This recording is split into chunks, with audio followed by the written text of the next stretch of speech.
পরম করুণাময় অসীম দয়ালু আল্লাহর নামে। আপনাদের উপর আল্লাহর শান্তি, রহমত ও বরকত বর্ষিত হোক।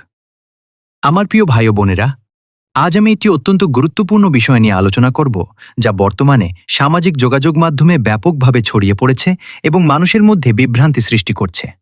এটি হল যীশু খ্রিস্টের একটি ছবি বা চিত্রকর্ম বলে দাবি করা একটি বিষয়। আপনারা হয়তো ফেসবুক, ইনস্টাগ্রাম, ইউটিউব বা টিকটকে এই ধরনের ছবি দেখে থাকবেন।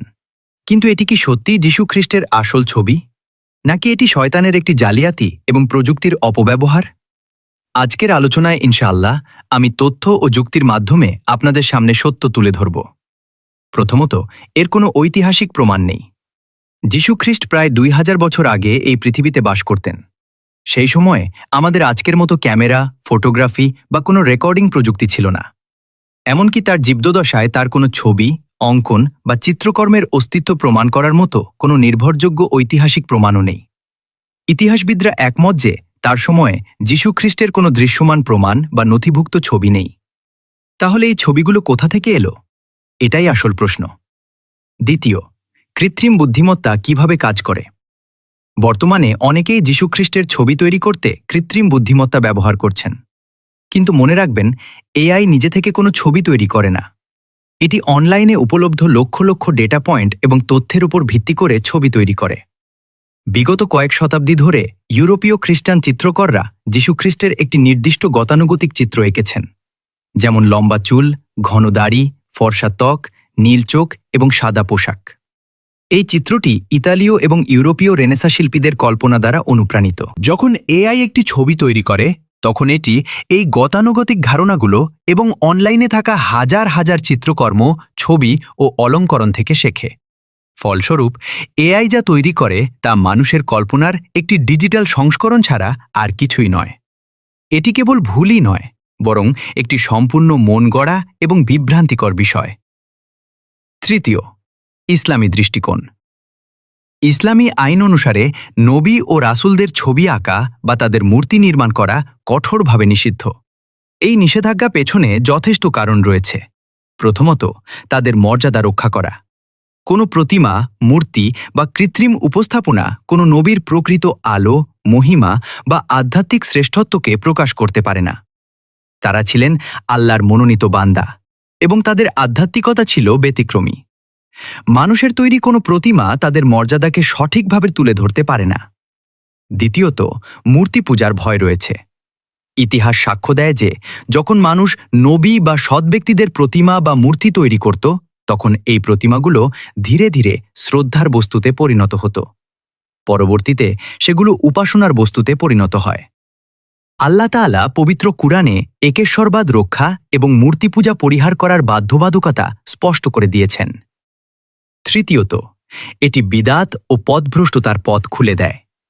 যখন মানুষ নবীদের নামে প্রতিমা তৈরি করতে, প্রতিকৃতি আঁকতে বা গল্প বলতে শুরু করে, তখন ধর্মের মূল ভিত্তি ধীরে ধীরে বিকৃত হয়ে যায়। কল্পকাহিনী এবং সত্যের মধ্যে পার্থক্য করা কঠিন হয়ে পড়ে। চতুর্থত, এটি হাদিসে বর্ণিত বিবরণের সাথে সঙ্গতিপূর্ণ নয়। আল্লাহ রাসূল সাল্লাল্লাহু আলাইহি ওয়াসাল্লাম মিরাজ ও মিরাজের সময় অনেক নবীর সাথে সাক্ষাৎ করেছিলেন এবং তাদের কয়েকজনের শারীরিক গঠন ও আকৃতি বর্ণনা করেছিলেন। উদাহরণস্বরূপ, তিনি বর্ণনা করেছেন মূসা আলাইহিসসালাম দেখতে কেমন ছিলেন, ইব্রাহিম আলাইহিসসালাম দেখতে কেমন ছিলেন এবং ঈসা আলাইহিসসালামেরও কিছু বর্ণনা রয়েছে। হাদিসে বলা হয়েছে যে ঈসা আলাইহিসসালাম মাঝারি উচ্চতার, রক্তিম বর্ণের এবং সামান্য কোকড়া চুলের অধিকারী ছিলেন।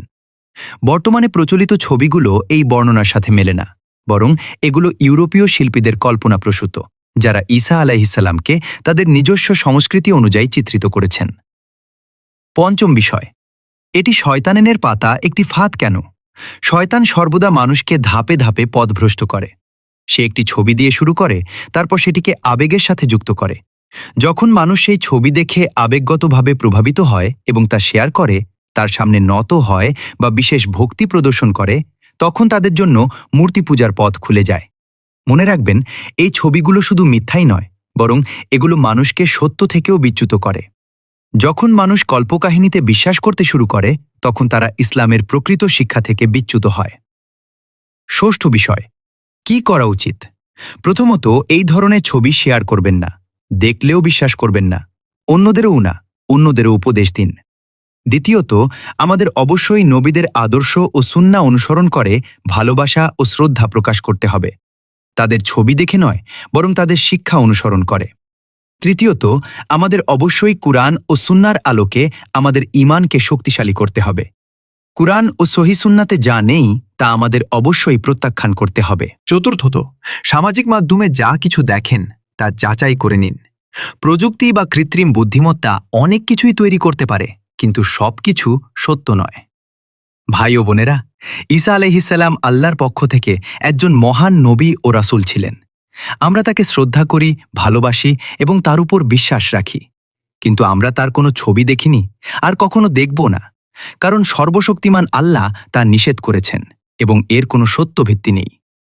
আজ আপনারা সামাজিক মাধ্যমে যা দেখেন তা মানুষের কল্পনা, প্রযুক্তির অপব্যবহার এবং শয়তানের চক্রান্তের ফল। এ থেকে সাবধান থাকুন এবং সত্যকে দৃঢ়ভাবে আঁকড়ে ধরুন। মিথ্যাকে বর্জন করুন। আমরা সর্বশক্তিমান আল্লাহর কাছে প্রার্থনা করি তিনি যেন আমাদের সকলকে সত্যের পথে চলার শক্তি দান করেন এবং সকল পরীক্ষা ও পথভ্রষ্টতা থেকে রক্ষা করেন। আমিন। আপনাদের উপর আল্লাহর শান্তি, রহমত ও বরকত বর্ষিত হোক। जमीनो आसमां में शान तेरी, रहमत भी तेरी, मगफिरत भी तेरी, सुबहान अल्लाह या अल्लाह, ला इलाहा इल्लल्लाह।